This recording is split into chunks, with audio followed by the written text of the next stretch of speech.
Kelly, thank you. Watching out for your health.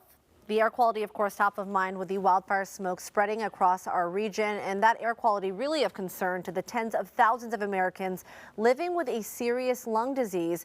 But many patients might not hear the name of that disease until months or even years of unexplained respiratory symptoms. Here to tell us more about NTM is Amy Liebman, president of NTM Info and Research. Amy, thanks for joining us this morning. Thanks so much for having me. Yeah, so what is NTM lung disease? Folks are probably familiar with something that it can often be confused for, tuberculosis, but how is it different?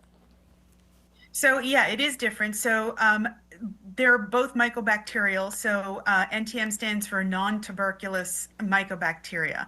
So tuberculosis is caused by Mycobacterium tuberculosis, but there are, a couple hundred other species of mycobacteria out there. And they're found in the environment. They're in soil and water, and they can cause disease as well. Unlike TB, it's not communicable, but people with certain underlying vulnerabilities and conditions are more susceptible to getting lung infections. There we go. Well, why is NTM, this type of lung disease, why does it often go under-recognized, and why is it sometimes mistaken for other respiratory conditions like tuberculosis?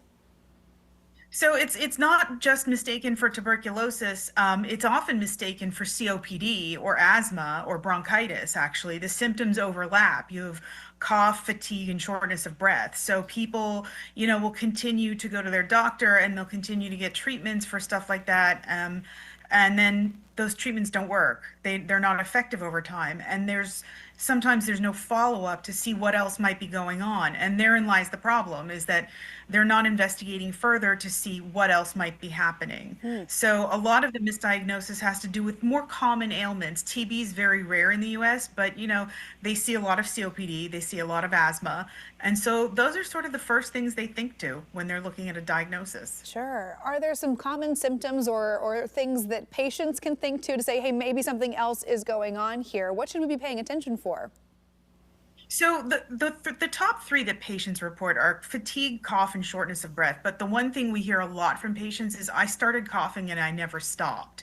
So it's a cough that becomes chronic and just keeps going and doesn't respond to treatments for coughs. And then the other thing is, if somebody starts getting respiratory infections, lung infections, and they keep getting them over and over, and, they'll take antibiotics for a couple of weeks, they'll feel better for a few months, and then it comes back. So if you're getting 2 or more lower respiratory infections a year, it's really time to start asking what else is going on in your lungs and what might be causing it.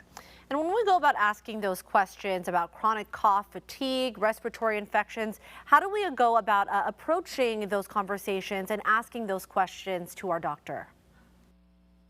I think it's important to, sort of keep a list of, your symptoms, how long they've been going on. I think it's important to make notes about that. And then go to your doctor and say, look, it's been going on this long. We've tried these treatments. They're not working. I think it's time to get some more tests done. I would really like to figure out what's going on because I don't feel well and this is not working. And, sometimes you might have to push a little bit because this is under-recognized and it is underdiagnosed. But I think it's important to advocate for yourself, especially if, you're not getting to the right solution quickly. Yeah, today happens to be World NTM Day, so a great opportunity to really shine a spotlight on this issue. Tell us about the mission of NTM-IR and some of the resources out there for folks who might have questions. So we're a patient advocacy group. We were founded by my father and late stepmom. She was a patient. Really, the core of our mission is all about helping patients. We want to educate them. We want to empower them. We want to give them as much information as possible to help them navigate their disease. So we have a great website, ntminfo.org. It's really got a lot of great information on NTM, everything from diagnostics to treatment. We have a great pamphlet that people can order, and it's free, so you can order that from our website. We have a great physician referral list, so you can find physicians in your area that treat NTM, and there's actually a really great center at OHSU in Portland that does treat NTM, and they're considered experts in the disease. We also have a wonderful network of support groups. We have more than 50 support groups. Most of them meet online, so it's very easy to join one that's convenient for your schedule. And we welcome people who are patients or caregivers. We have a great YouTube channel. There's over 120 videos on that channel. There are webinars and conference sessions that have been given by experts in the field, and they really help educate patients on everything from the basics of airway clearance to nutrition and emotional well-being, everything they need to help navigate this disease as they go forward. All right, Amy, thank you so much. Great resources, timely information for World NTM Day today. Thank you so much.